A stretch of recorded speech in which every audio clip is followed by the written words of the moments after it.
अब आपके साथ राजनीति की एक ऐसी कहानी शेयर करेंगे जिसमें सरकार के विरोध के लिए दिन को रात और रात को दिन कहा जा रहा है। इस कहानी के मुख्य किरदार हैं कांग्रेस पार्टी के सांसद राहुल गांधी। और इस कहानी के कथानक को आगे बढ़ाने से पहले हम आपको राहुल गांधी का एक बयान सुनाना चाहते हैं, आप भी सुनिए। They believe that they can suppress the emotions of the Tamil people. They believe they can crush the language of the Tamil people. They believe that they can suppress the spirit of the Tamil people.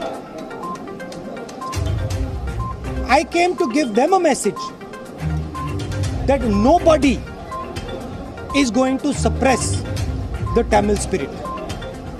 And there is a reason for it.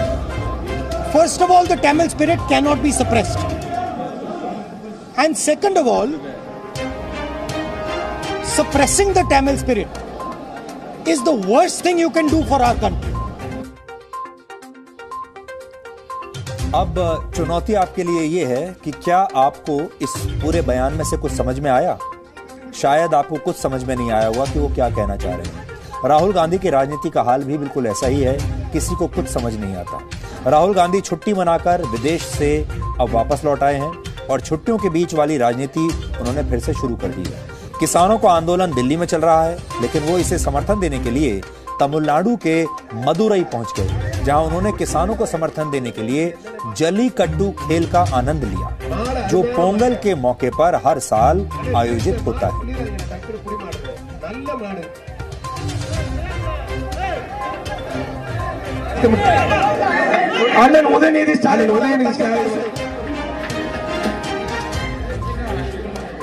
तो राहुल गांधी को कांग्रेस में तो जरूर राजकुमार कहा जाता है, लेकिन यहां वो आम लोगों के साथ बैठकर जल्लीकट्टू का आनंद भी ले रहे हैं और उनके साथ खाना भी खा रहे हैं। दक्षिण भारतीय खाना खा रहे हैं, लोकल जो उनका जो भोजन होता है।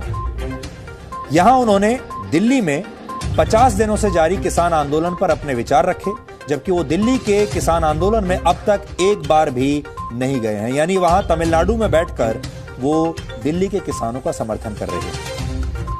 The government is not just neglecting them. The government is conspiring to destroy them. There is a difference. Neglecting is you ignore them. They are not ignoring them. They are trying to destroy them. They are trying to destroy them because they want to benefit 2 or 3 of their friends. They want to give what belongs to the farmer to 2 or 3 of their friends. They want to take the land of the farmer, they want to take the produce of the farmer, and they want to give it to their friends. That is what is happening. अब गलती ये हो गई कि BJP को घेरने की जल्दबाजी में, नरेंद्र मोदी को घेरने की जल्दबाजी में राहुल गांधी शायद फैक्ट चेक करना भूल गए, जो कि वो अक्सर भूल भी जाते हैं। वैसे भी वोट की राजनीति ऐसी ही होती है कि बड़े बड़े नेताओं को अपना इतिहास और अपने ही फैसले याद नहीं रहते। राहुल गांधी के साथ भी आज बिल्कुल ऐसा ही हुआ। ये वही राहुल गांधी हैं जिनकी पार्टी की यूपीए सरकार ने 10 साल पहले जल्लीकट्टू के त्योहार पर पाबंदी लगा दी थी। इसी जल्लीकट्टू पर उनकी सरकार ने पाबंदी लगाई थी। राहुल गांधी को आज शायद ये याद नहीं रहा कि जयराम रमेश, जो वर्ष 2011 में देश के पर्यावरण मंत्री थे, उन्होंने ही ऐसे त्योहारों के लिए जानवरों के इस्तेमाल पर रोक लगा दी थी। यानी कांग्रेस पार्टी के लिए 2011 में जल्लीकट्टू का खेल खतरनाक था, इसलिए उन्होंने इस पर प्रतिबंध लगा दिया। तमिलनाडु में इसके बाद वर्ष 2016 में जब विधानसभा चुनाव होने थे, तब कांग्रेस पार्टी ने अपने घोषणा पत्र में भी यही लिखा था कि वो जल्लीकट्टू पर पाबंदी के समर्थन में है, पाबंदी के साथ है। इसलिए आज हम कहना चाहते हैं कि दूसरों पर आरोप लगाने से पहले किसी भी नेता को अपना इतिहास जरूर देख लेना चाहिए। जल्लीकट्टू एक विवादित खेल है, ये हम भी जानते हैं। वर्ष 2014 में सुप्रीम कोर्ट ने भी जल्लीकट्टू पर रोक लगा दी थी, जिसका तमिलनाडु में बहुत भारी विरोध हुआ था। राहुल गांधी को तो शायद ये याद भी नहीं होगा कि नरेंद्र मोदी सरकार ने ही वर्ष 2016 में जल्लीकट्टू और बैलगाड़ी की प्रतियोगिता को कुछ शर्तों के साथ मंजूरी दे दी थी। अगर जल्लीकट्टू तमिल संस्कृति का इतना अहम खेल है और हिस्सा है, तो राहुल गांधी को यह जरूर आज बताना चाहिए, तो फिर आखिर उनकी पार्टी ने वर्ष 2016 में इस पर प्रतिबंध का समर्थन क्यों किया था।